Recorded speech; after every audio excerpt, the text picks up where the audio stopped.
सभी सनातन प्रेमियों को मेरा प्यार भरा राधे राधे। मैं अभी तक एसपीएल में व्यस्त था, इसके कारण ये वीडियो मैं नहीं बना पाया, लेकिन ये वीडियो मुझे थोड़ा 1-2 दिन और पहले बनाना चाहिए था, लेकिन अब देर से आए, इसलिए इसको जल्दी सभी सनातनियों को शेयर कर दें। अभी ये मुहूर्त के विषय में, नवरात्रे में घट स्थापना हमको कब करनी चाहिए, अखंड ज्योत हमें जलानी है, और हम माता रानी के अगर नवव्रत करना चाहते हैं तो इस बार पूरे नवरात्रे हैं और पूरे नवरात्रों में हम लोग माँ की पूजा करें, माँ को मनाएं। सर्व मंगल मांगल्ये शिवे सर्वार्थ साधके शरण्ये त्र्यंबके गौरी नारायणी नमोस्तुते। नारायणी मतलब सबका कल्याणी, कल्याणी मतलब कल्याण करने वाली माँ। पूरे के पूरे नवरात्रे इस समय हमको प्राप्त होंगे। तो मैं आपको ये भी बताऊंगा, और इस बार माँ कैसे आ रही हैं, उनका वो आना किस वाहन में आ रही हैं, किस वाहन में आना शुभ होगा, देश पर, आपके परिवार पर, उसके जीवन पर, पूरे देश में नहीं पूरे विश्व में जो माहौल बना हुआ है वो भी इस बार माँ की इस यात्रा में किस वाहन से आ रही है उसका असर है। तो मैं आपको बताता हूं, 19 तारीख को नवरात्रे प्रारंभ हो रहे हैं और 27 तारीख को नवमी है।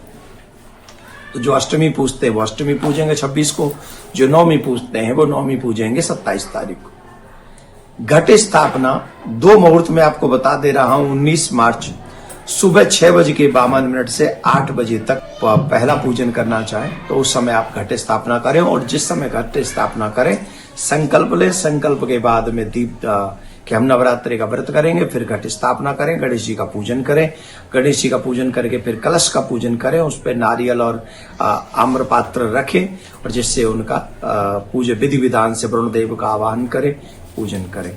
और उसी समय आप लोग जिनके घर में क्षेत्रीय मतलब जो अनाज बोते, मतलब जो जौ बोते हैं, वो भी वहां पर बो सकते हैं। दूसरा जो अभिजित मुहूर्त है, वो अभिजित मुहूर्त है 11:55 से लेकर 12:49 तक। ये अभिजित मुहूर्त है और इसमें बहुत शुभ माना जाएगा, तो इसमें भी आप कर सकते हैं। लेकिन अब आपको हम एक बात बता दें, माता रानी आ रही हैं किस सवारी में, तो इस बार माता जी का जो वाहन है वो पालकी में सवार होकर आ रही है, और माता रानी का पालकी में आना शुभ नहीं माना जाता है। इसलिए इस अशुभता को मिटाने के लिए अपने घर में आपको नित्य ही ये पूजा करनी चाहिए।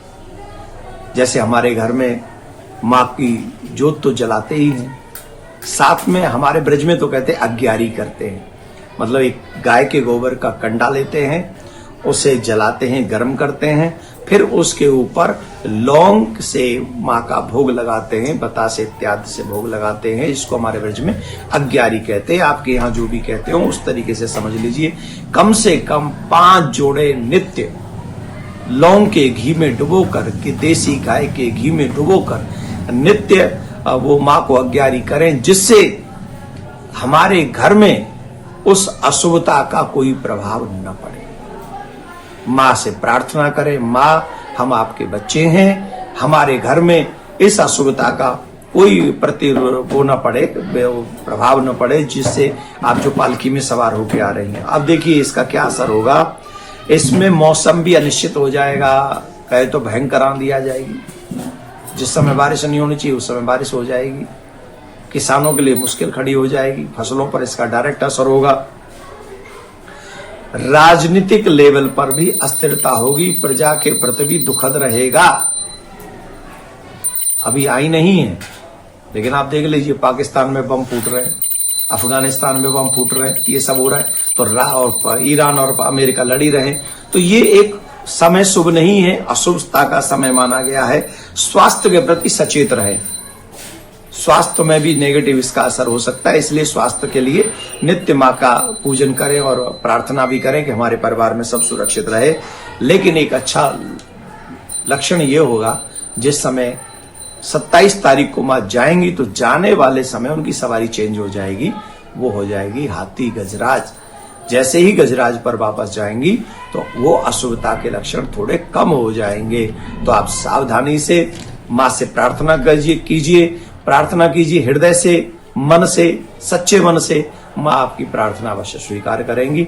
नवरात्रों में माँ आपके ऊपर कृपा करें। और हाँ, बता दूं इसी वीडियो में 4 बजे से लेके 6 बजे तक नित्य मार्कंडेय पुराण की कथा, जहां से दुर्गा सप्तशती का बहुत बड़ा महत्व बताया गया है, उसकी कथा भी हम करेंगे। तो इसी YouTube चैनल पर माँ की कथा भी सुननी चाहिए, सारी अशुभता मिटेगी। आप लोग उसको भी ध्यान से सुने, सिर्फ व्रत ही नहीं करने चाहिए, कथा भी सुननी चाहिए माता रानी की। जय माता।